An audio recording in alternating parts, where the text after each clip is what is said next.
Silakan kami coba sapa dari penelpon terlebih dahulu. Silakan.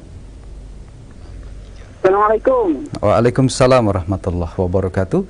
Silakan, dengan siapa, dari mana Bapak? Ini dengan Abu Alif di Bau-Bau. Silakan ke inti pertanyaannya Pak. Ini Pak mau tanyakan tentang merapatkan soft untuk sholat sekarang ini Pak. Ini kan merenggangkan soft ini sekarang kan ada anjuran dari pemerintah. Kemudian juga yang lebih mengetahui masalah kesehatan itu juga menganjurkan begitu.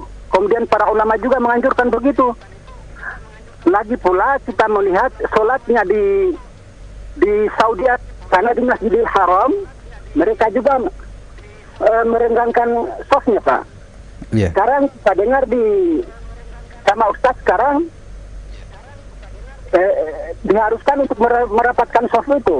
Iya. Siapa sekarang yang kita ikuti Pak? Baik. Terima kasih Pak Abu Alif di Bau-Bau, Sulawesi Tenggara. Terima kasih. Barakallahu fiik. Nah, silakan Ustaz. Alhamdulillah wassalatu wassalamu rasulullah. Asyhadu an la syarika lahu wa asyhadu anna Muhammadan abduhu wa rasuluh. Allahumma shalli wa sallim wa barik nabi. Tentang masalah saf, yang menyuruh untuk merapatkan saf adalah Rasulullah sallallahu alaihi wasallam.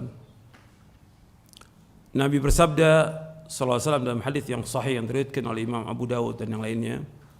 Kata Nabi sallallahu alaihi wasallam, "Russu sufufakum wa qaribu bainaha wa hadhu bil a'naq." Fawalladhi nafsi biyadi ini la ara syaitana yadkhulu min khal saffi ka'anal hadhaf.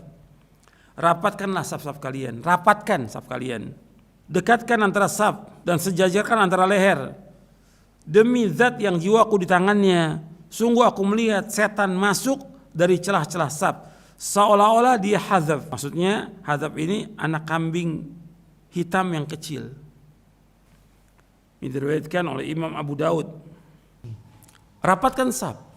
Yang menyuruh untuk merapatkan saf adalah Rasulullah sallallahu alaihi wasallam.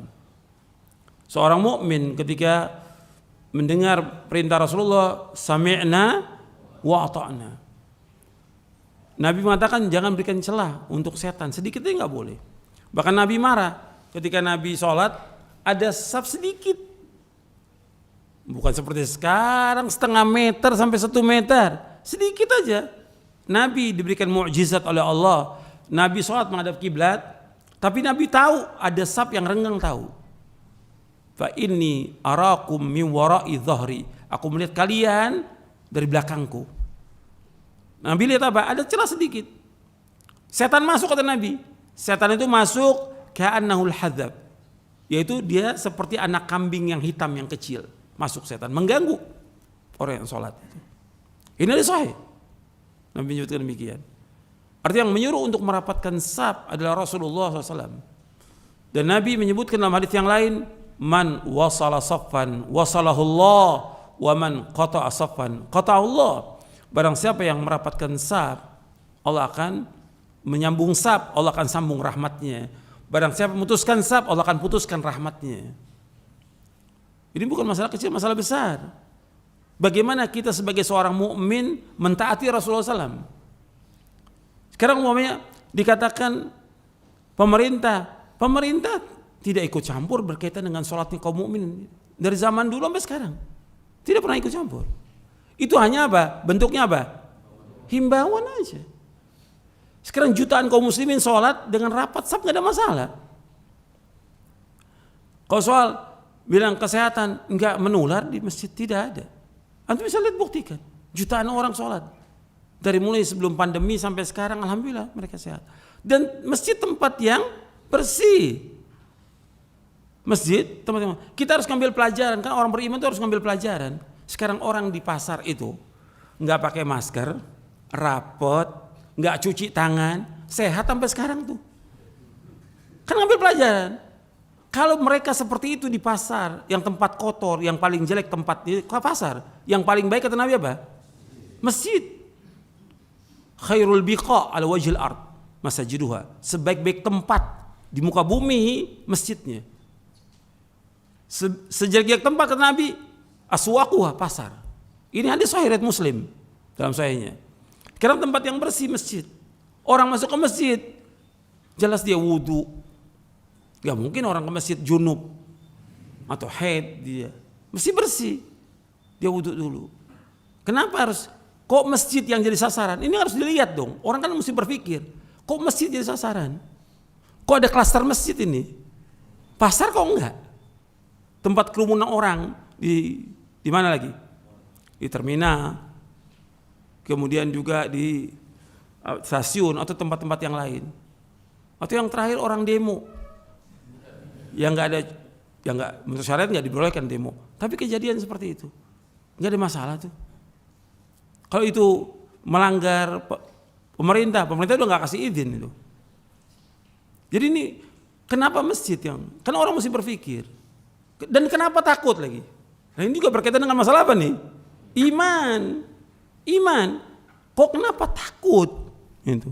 Orang beriman, dia yakin nggak akan mengenai dia kecuali apa yang Allah sudah takdirkan. Allah sebutkan dalam surah At-Taubah ayat 51. Qul la yusibana illa ma kataballahu lana huwa maulana wa 'alallahi falyatawakkalul mu'minun.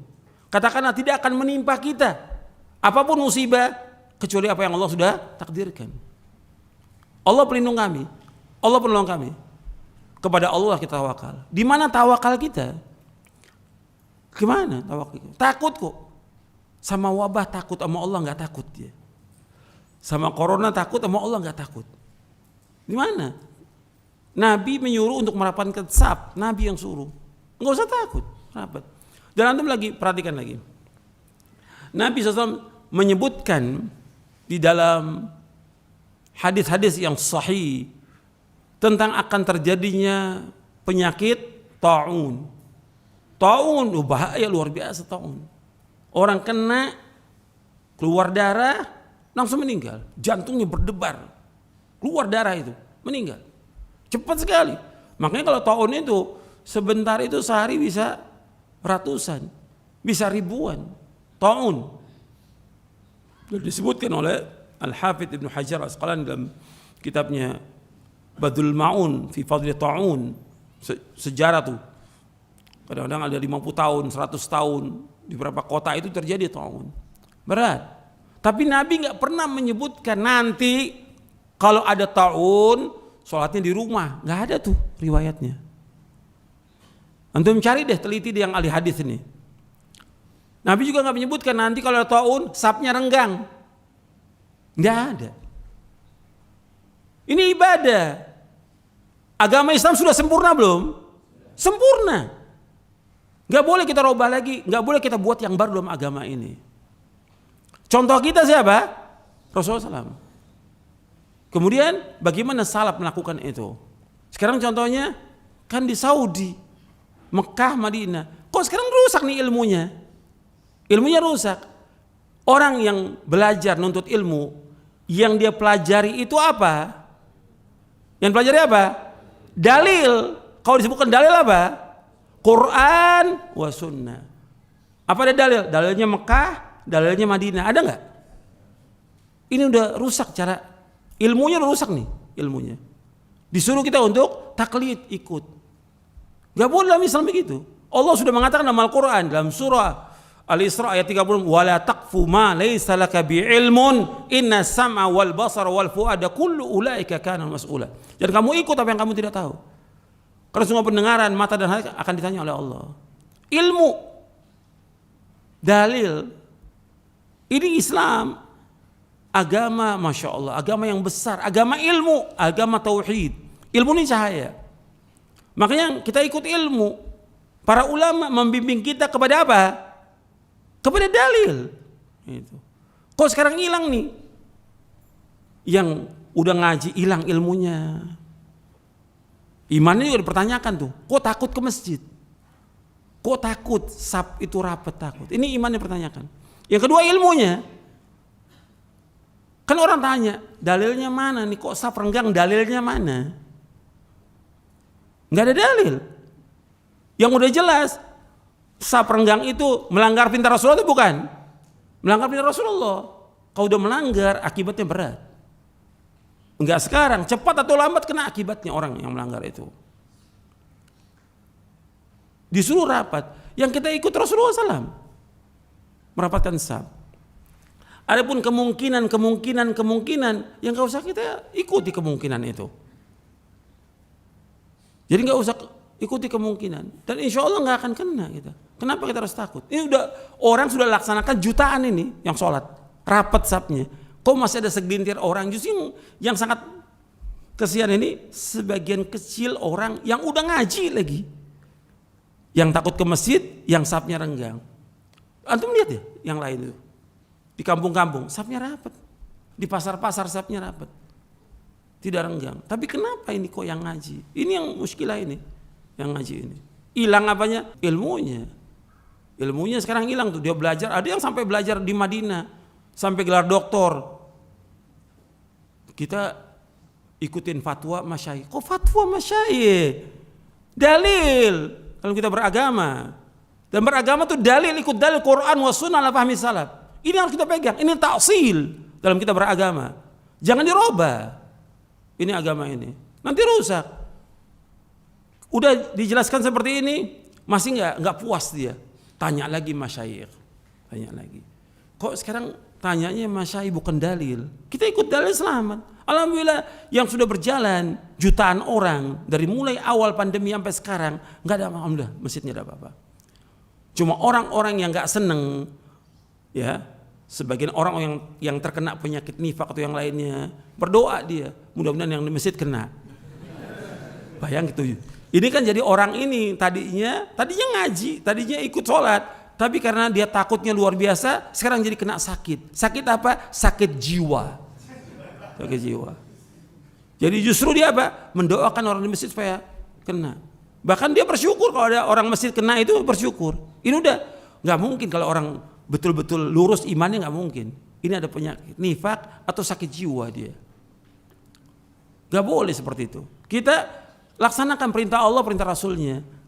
Kalau memang kena, ini udah kehendak Allah. Kehendak Allah. Tapi apa yang Allah kehendaki buat kita, itu yang terbaik buat kita. Kita nggak ngarepin penyakit, tidak. Siapa yang mau ngarepin penyakit? Kita tetap jaga protokol kesehatan, kita jaga. Keluar dari masjid, pakai masker, dan yang lainnya. Tapi di masjid, protokol syariat dilaksanakan. Ketentuan dari Allah dan Rasulnya wajib kita taati dalam masjid ini. Ya saya pikir cukup sampai di sini, mudah-mudahan bermanfaat. Wassalamualaikum warahmatullahi wabarakatuh.